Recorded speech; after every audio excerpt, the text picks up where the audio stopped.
Griselda. Hey my little gremlins. With this month now being October, I wanted to use my platform and go ahead and highlight domestic abuse and domestic violence, as October is Domestic Violence Awareness Month. As we're learning from this case, as well as many others that we'll cover, domestic violence and domestic abuse is well known. It happens to more people than you even know. It's like 3 in 1 females and 1 in 4 men in the United States have experienced physical violence from an intimate partner in their lifetime. Now, domestic violence can be physical, sexual, emotional, economical, psychological, or technological actions or threats of actions that influence another person within an intimate partner relationship. So it doesn't necessarily mean just the physical act of hitting, but there's a lot more that go into it. Nearly 20 people per minute are physically abused by an intimate partner in the United States. In Missouri ranks 3rd in the nation for the rate of people who have experienced domestic violence. I didn't pull all of the statistics, it just happened to tell me that Missouri ranks 3rd. Warning signs can be extreme jealousy, verbal abuse, total control of finances, cruelty to animals, controlling behavior, bad temper, isolation of the victim, sudden mood swings, and threats of violence. I found an article here by the National Crime Scene Cleanup that I want to go ahead and cover today, and it is going to touch on some well-known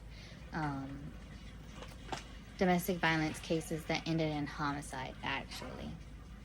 So the killing of Gabby Petito has shown how dismissing domestic violence can lead to spousal abuse, but the Gabby Petito case is far from the only one. Too many domestic abuse cases go unnoticed each year. How many women die from domestic violence? The statistics are shocking. About half, 46%, of the women murdered die at the hands of their partner in the past decade. Intimate partner statistics show domestic violence makes up 15% of all violent crimes. And with COVID-19 lockdown confining families, domestic violence rates in the United States spiked in 2020. Famous cases of husbands killing wives and familicide.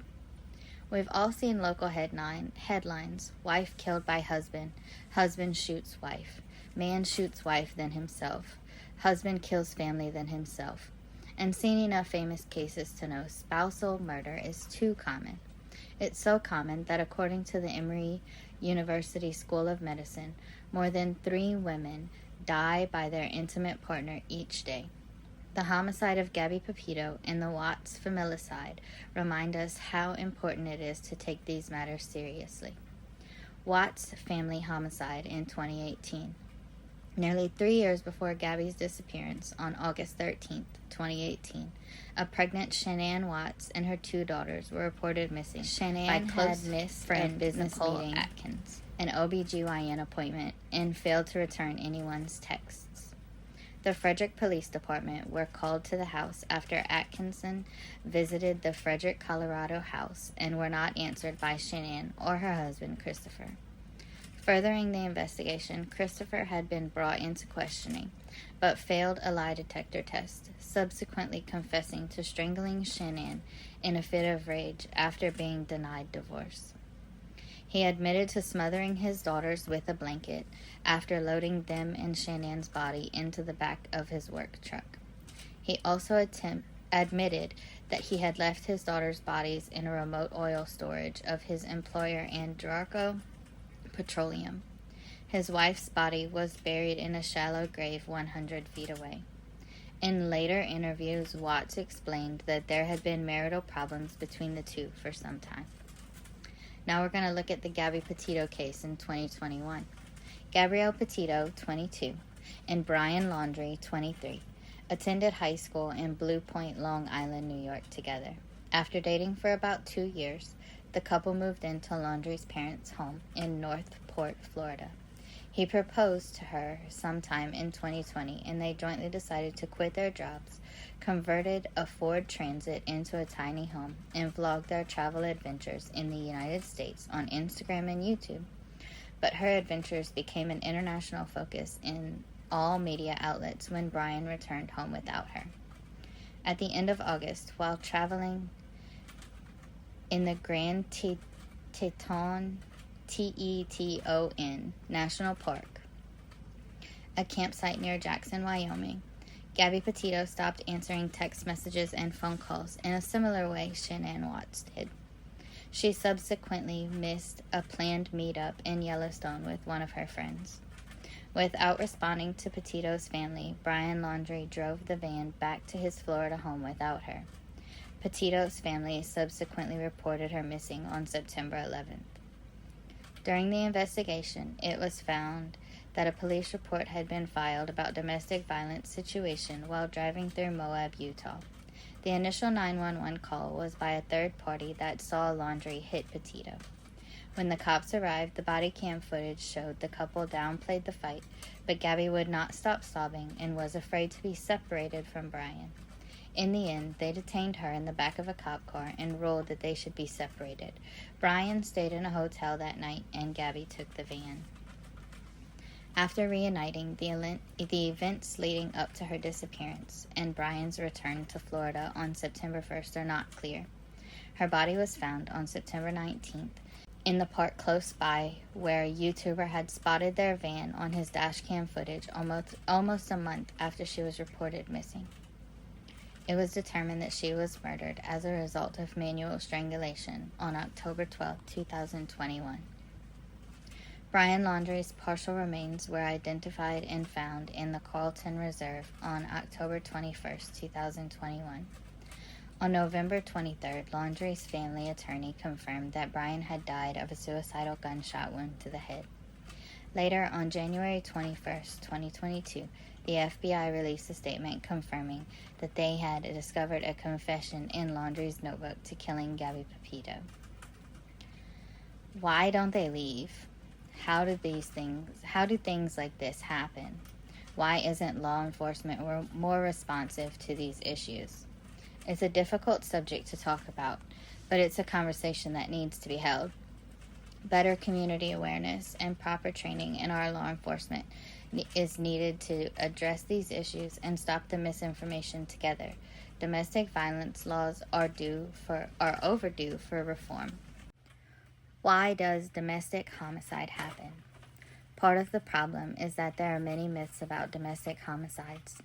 It's a common assumption to believe they occur from like minor events like flirting or cheating. In reality, these situations make up less than 5% of all cases. Most perpetrators have a history of mental health issues and domestic abuse.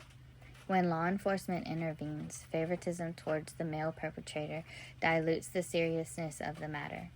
On the flip side, when the perpetrator is female, men rarely report it. Even if they were to reach out for help, the resources available are skewed more for women, which pushes the stereotype further. What's even more disturbing is that cases that do get reported lead to restraining orders that don't help the victim. If anything, it makes their situation worse. The perpetrator gets a slap on the wrist, which sends the message there's nothing wrong. Sometimes they're even separated from their spouse. This is a problem because murderers seek control over their victim and lose it when law enforcement steps in to separate them. Gabby Petito's case may have very well been escalated by their separation, which also explains why she didn't want to be separated from him. Protection and support is needed, not separation. We're going to move on to protecting our loved ones. The signs of a potential domestic homicide aren't easy to detect, mainly because of how hidden abuse is in fear of worsening the situation. This is especially true for other vulnerable women, especially when other crimes are involved.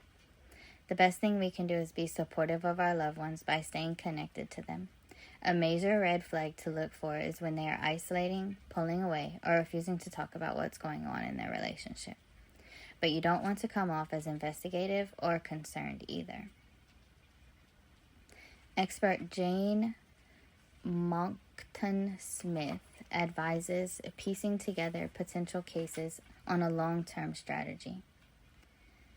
The best thing you can do is to simply remain present and create a supportive environment so that when they are ready to leave, you are there waiting for them, she said.